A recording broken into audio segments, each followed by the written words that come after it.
Hello and welcome back to Grow Joyfully. I'm out in the greenhouse. This is a perfect day for it. There's sun and blue sky, but it is really kind of weird weather.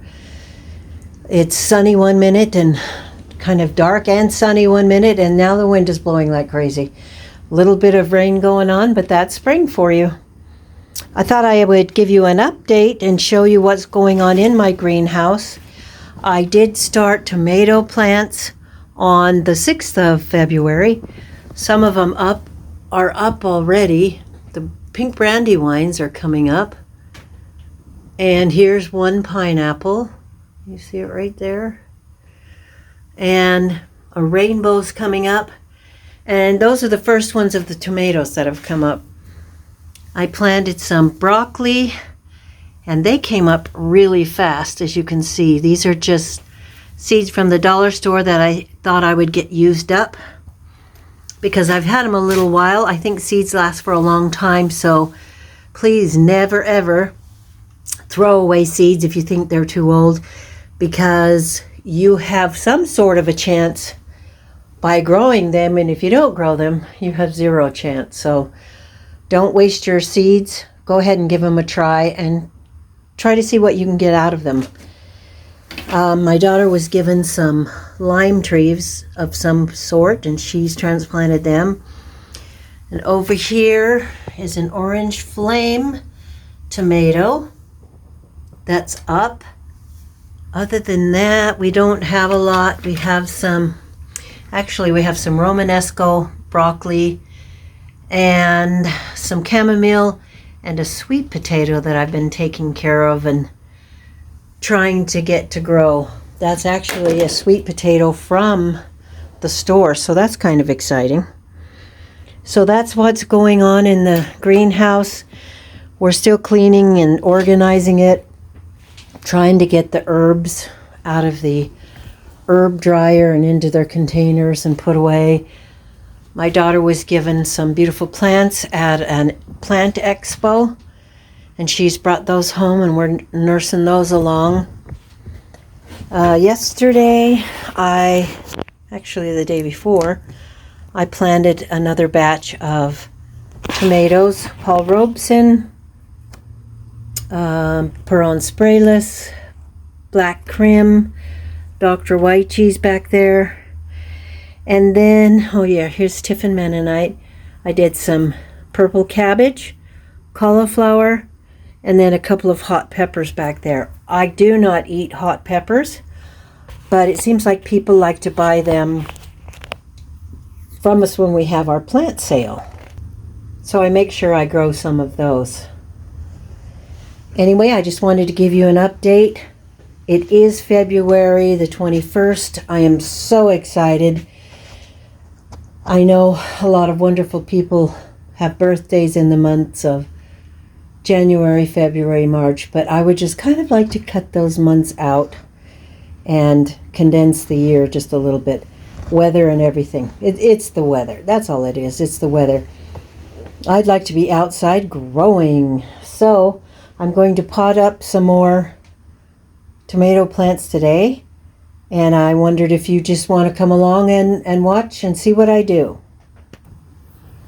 I have my potting mix bin right here. We just used an old recycling bin. And we keep it in here. Fill up the pots. So I have a couple of them ready now. I'm going to put some water in them and soak them a little bit, because that potting mix has a lot of peat moss in it and it's really dry. So while it's good for growing seeds in it, you still have to get it wet so the seeds will actually germinate. So we'll get a couple more pots filled up and I'll be right back. We keep our pots year after year, and so the ones that we've bought from the store that are harder plastic, it makes it very convenient to be able to wash them out with hot soapy water and then just use them again the next year.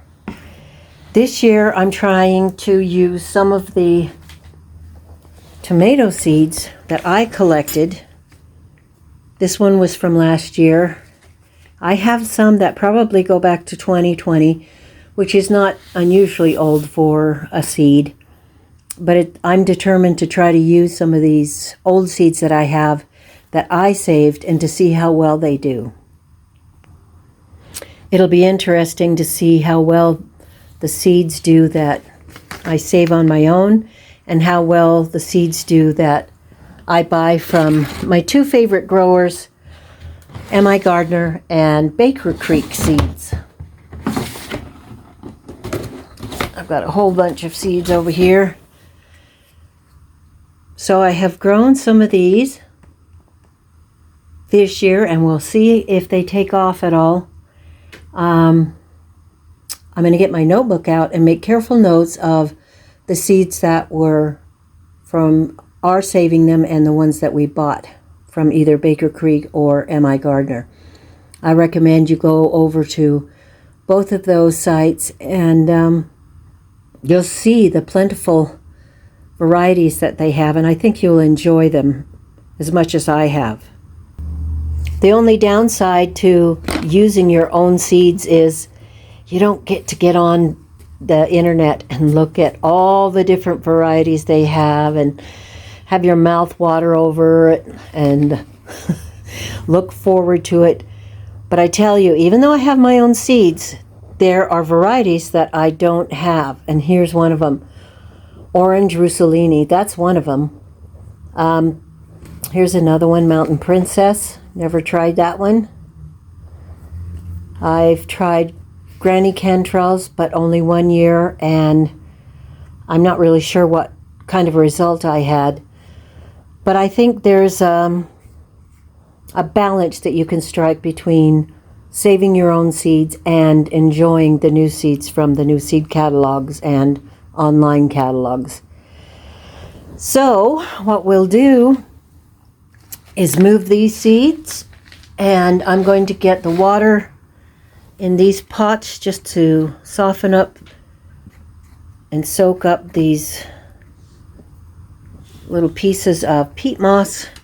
As you can see here, again, it's kind of dry, and a seed needs not a soaking wet environment, but one that is moist and damp, which is hard to kind of figure that out sometimes. What does that mean? Well, it's not sopping wet, and yet it's not dry and crumbly like this. So I'll be right back.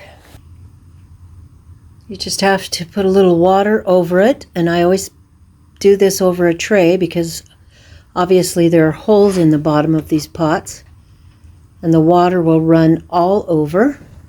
So you want to definitely have something to catch that water. Not only when you're planting, but when you have them setting on the heat mat, which I do. There's a heat mat there. Heat mats under this tray. Heat mat under there. And heat mats under that tray. As you can see, I have more shelves and more heat mats ready to go as I plant more seeds. I keep my seeds in envelopes because I think they're a little breathable, like a paper bag or something. If you were to put these in a plastic bag and they weren't completely dry, they could easily mold. So when I keep them in the nice envelopes, either large or small size, they have a better chance of breathing and not getting moldy. But you have to take care that you totally dry your seeds out. Once you take them out of the tomato, you put them in a little bit of water and more or less ferment them until it the coating that's on the seed is easy to wash off.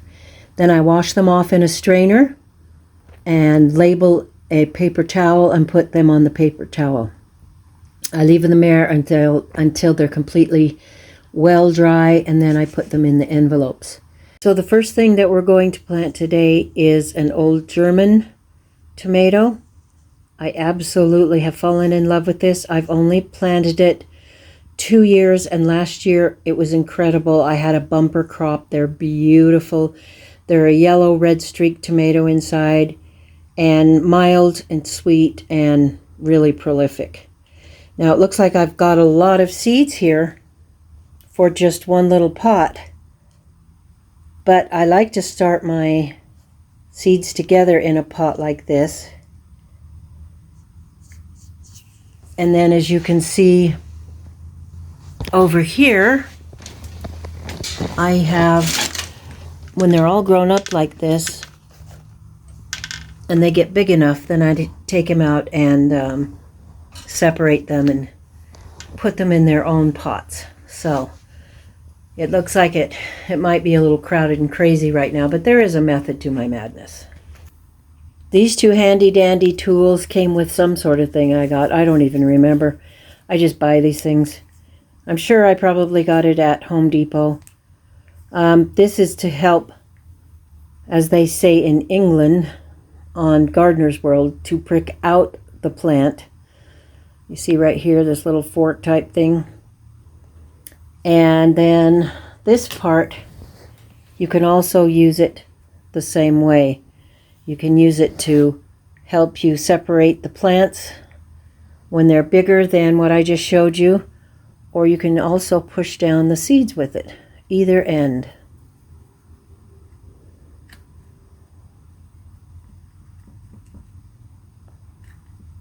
So get them all in and push down, get some soil on them.